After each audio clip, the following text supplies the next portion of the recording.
घर से भागकर शादी करने वाली बेटियों के लिए शिक्षाप्रद कहानी। एक लड़का मुंबई से रेलवे का परीक्षा देकर अपने सीट पर जैसे ही बैठा, एक लड़की हांफते हुई आई। लड़के से बोली कि मुझे बचा लो प्लीज़। लड़का कुछ समझता कि वह लड़की कंबल लेकर लड़के के पैर के ऊपर अपना सर रखकर सो गई।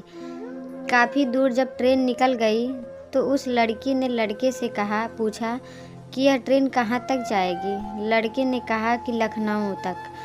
तब टीटी आया, बोला कि टिकट दिखाओ। लड़की ने कहा कि आप लखनऊ तक का टिकट बना दीजिए। लड़का लखनऊ तक आते आते उस लड़की से घुल मिल गया था। ट्रेन जब लखनऊ स्टेशन पर रुकी तो उस लड़के से बोली कि मैं इस शहर में नई हूँ, मेरे एक रिश्तेदार रहते हैं, लेकिन बैग में पता रखते समय भूल गई। आप 2-4 दिन अपने घर मुझे रख लीजिए। लड़के ने कहा कि ठीक है। जब लड़का अपने घर पहुंचा, घर की बेल बजाई तो लड़के की बहन देखकर हैरान रह गई कि भैया परीक्षा देने गया था तो रिजल्ट भी साथ लाया है। लड़के ने लड़की की मजबूरी बताई, घर वाले राजी हो गए।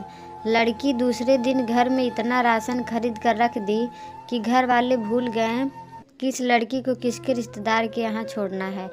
लड़के के बहन की शादी तो तय हो गई, लेकिन 80,000 रुपये दहेज में कम पड़ रहे थे।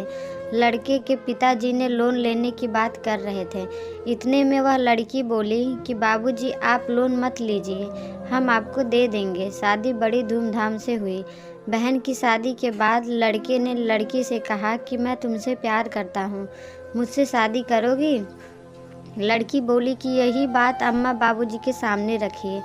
लड़के ने कहा कि यह बात अम्मा बाबूजी से राय लेकर बोला हूँ। लड़की सबके सामने बोली कि मेरे बारे में बगैर जाने ही आप लोग शादी के बारे में सोच लिए। सच्चाई जानने के बाद क्या आप मुझसे शादी करेंगे? वह बताई कि मुंबई के रेड लाइट एरिया के एक कोठे की वेश्या की बेटी हूँ।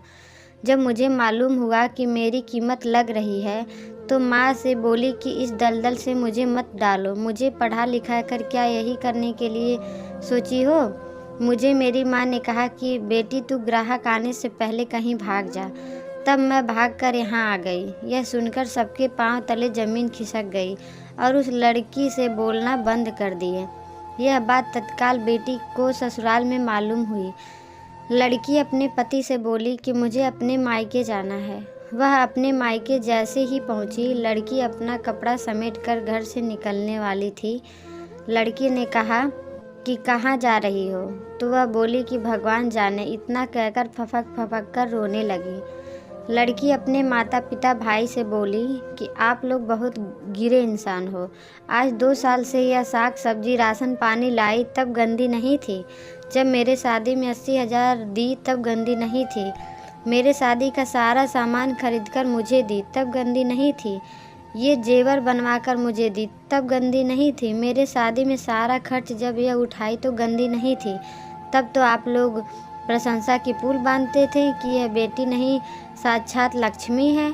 अगर भाभी की जगह आपकी बेटी होती तो आप मुझे भी घर से निकाल देते। वो भाई का हाथ पकड़कर बोली, क्यों भैया, जब आप भाभी को लेकर दिन रात घूमते थे तब गंदी नहीं थी, आज गंदी हो गई।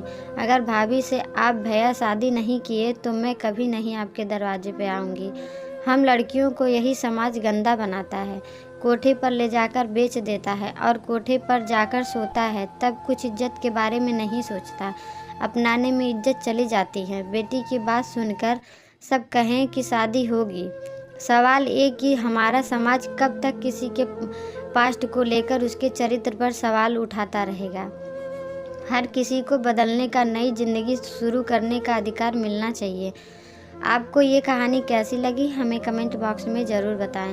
अगर आपको ये कहानी अच्छी लगी हो तो लाइक करें, अपने दोस्तों के साथ शेयर करें और हमारे चैनल पर नए हो तो चैनल को सब्सक्राइब ज़रूर करें। वीडियो देखने के लिए आपका धन्यवाद।